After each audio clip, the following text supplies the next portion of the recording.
In this tutorial, you will learn how to use FileZilla command line Site Manager. The Site Manager is where you add and edit server connections.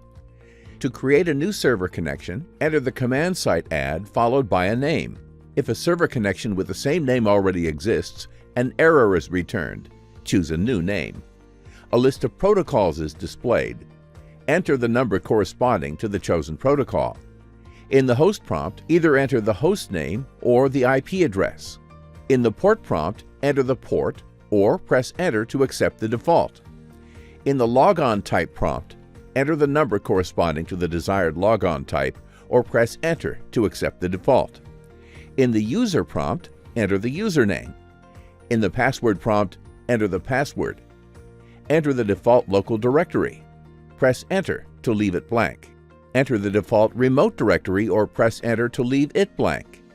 Now you are asked whether you want to enter advanced options or not. Enter the number corresponding to the server type or press enter to accept the default. Choose if you want to bypass the proxy or not. Press enter to accept the default. If you want to add a time offset from the server time, enter the hours and minutes offset. Enter the number corresponding to the transfer mode. The transfer mode configuration is available only for FTP. To know more about transfer mode, watch the transfer types video. You find the link in the description. You can also configure the number of concurrent connections. Lastly, you can set the character set used to communicate with the server.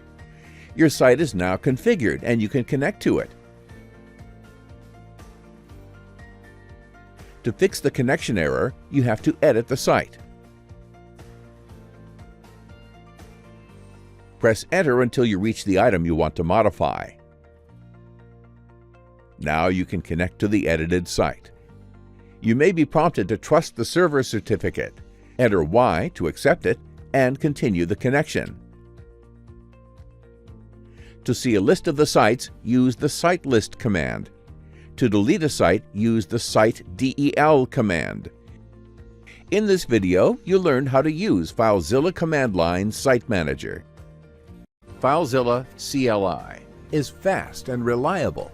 Plus, it supports a variety of other cloud protocols: Amazon S3, Microsoft Azure, Google Cloud Storage, Google Drive, Dropbox, Microsoft OneDrive, OneDrive for Business, Amazon EC2, Backblaze B2, WebDAV, and SharePoint.